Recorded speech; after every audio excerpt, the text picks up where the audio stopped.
Hello everyone, welcome you all. इस video के अंदर हम बात करने वाले हैं सोडियम पोटेशियम पंप के बारे में। तो sodium potassium pump active transport show करता है। यहाँ पर एक्टिव ट्रांसपोर्ट का मतलब है कि जब भी हमें किसी मॉलिक्यूल को कंसंट्रेशन ग्रेडियंट के अगेंस्ट में मूव करवाना हो तो हमें वहाँ पर एनर्जी की ज़रूरत होती है। और ये जो एनर्जी है वो आती है एटीपी के हाइड्रोलाइसिस से। और इस तरीके के ट्रांसपोर्ट को हम एक्टिव ट्रांसपोर्ट बोलते हैं। तो एक्टिव ट्रांसपोर्ट का मतलब है कि जब हमें किसी मॉलिक्यूल को मूव करवाने के लिए एनर्जी की ज़रूरत पड़े तो हम उसे एक्टिव ट्रांसपोर्ट बोलते हैं। तो ये देखा हमने एक्टिव ट्रांसपोर्ट क्या होता है। अब अगर हम सोडियम पोटेशियम पंप के अंदर इस एक्टिव ट्रांसपोर्ट की बात करें तो जब हमें सोडियम या पोटेशियम आयन को कंसंट्रेशन ग्रेडियंट के अगेंस्ट में मूव करवाना होगा इस पंप के थ्रू, तो हमें वहाँ पर एनर्जी की ज़रूरत होगी जो कि एटीपी के हाइड्रोलाइसिस से मिलेगी। तो इसलिए हमने इस सोडियम पोटेशियम पंप को एक्टिव ट्रांसपोर्ट बोला है। नेक्स्ट हम जानते हैं कि जो सेल है वो एक कंसंट्रेशन ग्रेडियंट मेंटेन करके रखती है। मतलब जैसे कि मान लीजिए ये सेल मेम्ब्रेन है। सेल मेम्ब्रेन अपने अंदर की तरफ नेगेटिव इलेक्ट्रिक पोटेंशियल मेंटेन करके रखेगी और इसकी वजह से बाहर है वो पॉजिटिव है जो पोटेंशियल क्रिएट हो जाता है।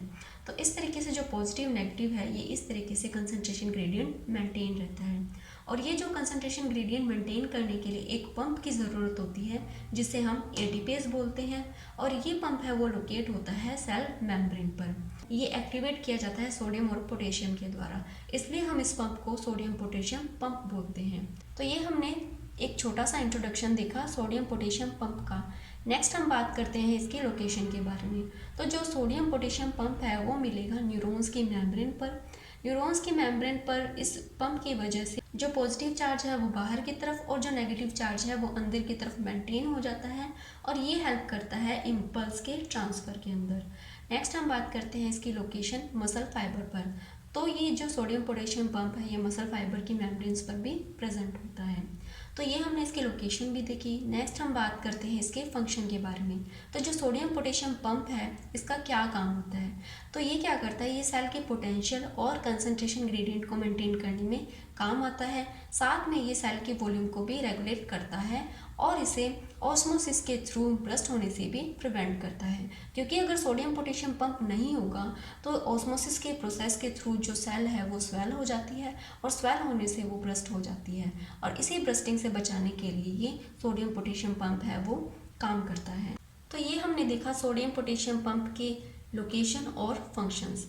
अब हम इसके मैकेनिज्म को देखते हैं।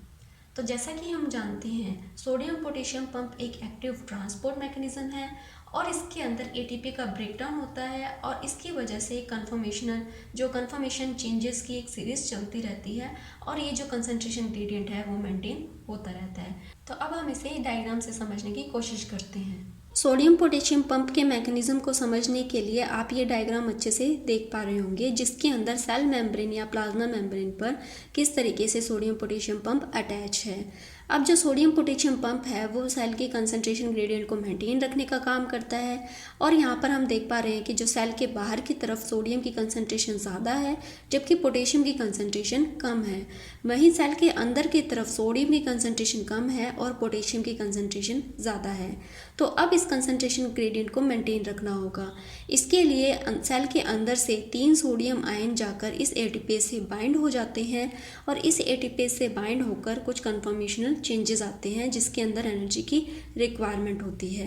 तो अब हम यहाँ पर देखेंगे कि जो एटीपी है उसका हाइड्रोलाइसिस होता है। एटीपी के हाइड्रोलाइसिस से एडीपी और साथ में एक फॉस्फेट ग्रुप है वो बनता है।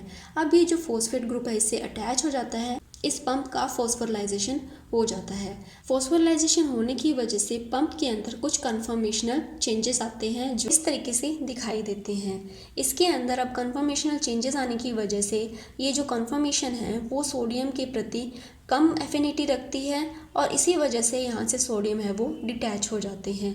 जबकि ये कन्फर्मेशन पोटेशियम के प्रति ज़्यादा हाई एफिनिटी रखती है तो बाहर की तरफ से पोटेशियम आयन आकर इस कन्फर्मेशन के अंदर अटैच हो जाते हैं। इस कन्फर्मेशन में जब पोटेशियम आयन इसमें अटैच हो जाता है, बाइंड हो जाता है, उसके बाद में वापस से ये जो फॉस्फेट ग्रुप है वो इससे डिटैच हो जाता है जिसकी वजह से जो ये कन्फर्मेशन है वापस से पहले वाले जैसे चेंज हो जाती है। अब ये जो कन्फर्मेशन है वो पोटेशियम आयन के प्रति कम एफिनिटी रखती है, जबकि सोडियम आयन के प्रति ज़्यादा एफिनिटी रखती है। इसलिए कम एफिनिटी रखने के कारण यहाँ से पोटेशियम आयन डिटैच हो जाते हैं और वापस से यहाँ पर साइटोप्लाज्म में से 3 सोडियम आयन आकर अटैच होंगे और वापस से ये प्रोसेस है वो कंटिन्यू रहती है। तो ये था हमारा सोडियम पोटेशियम पंप, जिसके अंदर हमने जाना इसकी लोकेशन के बारे में, फंक्शन के बारे में और इसके मैकेनिज्म के बारे में। आई होप आपको वीडियो अच्छा लगा होगा। अगर वीडियो अच्छा लगा तो please like, share and subscribe कीजिए। Thank you.